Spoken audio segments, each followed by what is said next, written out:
Well, I figured I'd do this video, no characters or anything like that, and just to let you guys know, I will get into character introductions and why I do them, alright? But we'll do that in another video, and I don't know, they might be shorts or something like that. Anyway, I wanted to cover what I meant when I said asymmetric point for a no-thumb bowler on this particular kind of bowling ball when you don't use your thumb. I know it got confusing probably for some people and they just were like, what? So what I meant was normally no thumb bowlers grab a bowling ball, they don't use their thumbs, stuff like that. And then a lot of pro shop operators have the problem where they can't really give you any recommendations or help you, and not all of them, but a lot of them. And I've had this problem. I've had a lot of pro shop operators that could not help me because of the way that I threw. So I changed my throwing style and a whole bunch of stuff like that. I started throwing all different ways. I started with my thumb, and then after I got done throwing with my thumb, then I was like, okay, well, let me try no thumb. And so I used to do that, and I would start with really light bowling balls, and it didn't really help until I actually picked up a 14-pound ball. And that's what made the difference right there. So when I grab a bowling ball, you can't find something like this at a lot of bowling alleys. You can at some, but not a lot of them. But when I grabbed a bowling ball off of the shelf, once it was 14 pounds, I noticed that it actually started reacting, and that's because there was enough weight in the ball itself to utilize the thumb hole right here as the preferred spin axis once the ball finishes its inertia down the lane and starts to roll into the pins. Now, if anybody knows bowling, there's 3 key ingredients to create a strike. In bowling, the ball must first skid, hook, then roll. Okay? If you can't get your ball to skid, hook, and roll, you have a harder potential of producing a strike than you do if you can do that. And no thumb bowlers usually have the advantage on this because we can create a extremely high RPM rate. My RPMs vary. It really just depends. Do I need to crank on the ball, or do I just want to toss it down the lane? My spare throw is different, a lot different than my strike throw. So when I get into my release videos at the lanes, I'll show you what I mean, because I'm going to basically focus on each one of these throws in detail, how I throw them and how I learned to throw them and what I figured in my head. Because like I said, I couldn't have a pro shop or operator that could help me, okay? I've talked to Storm Institute about what I've had in my head when it came to transitioning the layout that was existing on this ball from the previous owner, and then using that layout to transfer from a symmetrical ball to an asymmetrical ball for me, because I like the layout that's on this ball and I wouldn't want to change it at all.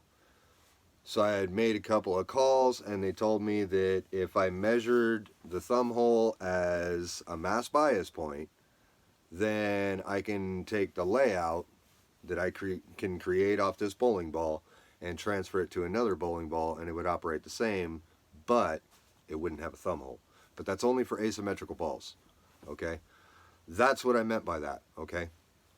But for the most part, you can also do that to figure out if this layout can work for you too. You just treat this as an asim once it's, drilled for a person with a thumb, because essentially once a ball is drilled, it's no longer symmetrical.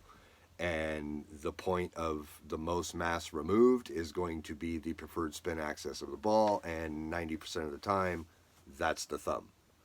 Unless, like my other ones that are asymmetrical balls that have a thumb hole in them, their mass bias mark is right next to the thumb, and what that means is that it's still going to spin on the thumb, but it's kind of going to be iffy on the thumb a little bit. Now, if I were to plug that, it would go back almost all the way back to the original mass bias point. And if you're interested in that, Radical Bowling has a video from Mo Pinnell where he actually did that. He put a ball on a determinator, marked it, and then they plugged it and stuff like that. And that was a balance hole thing. And that was telling you the difference between the thumb hole and a balance hole. So now that they don't allow balance holes and stuff like that, or plugs anymore, it's just me playing around trying to figure out what layout I want to put on a new bowling ball. And that was the point. It's cheaper to go to a thrift store and buy a bowling ball like this. This is a Columbia 300 U-turn. It's a particle pearl, so it's a blend of pearl cover stock material, which is what they came up with on this one. This particular one weighs 16 pounds. But I bought it at a thrift store, and I actually bought it, I think it was like 10 bucks or 5 bucks or something like that. Sorry about the light changing on the camera. It's really interesting recording in this spot from this angle. I'll have to get some curtains for the front windshields. But anyway, I bought this, and immediately once I started having issues, I taught myself how to use a ProSec, bought a ProSec, found the layout, because most pro shop operators will put a little pin indentation in the ball. Some of them will also put it at the center of grip too, to make it easy to, you know, do your layout, stuff like that. But there's usually a pin mark, you know, and everybody's right-handers are always kind of over and up. Some are down. And then lefties are usually over to the left and then up or down. You know, it just depends on who had the ball.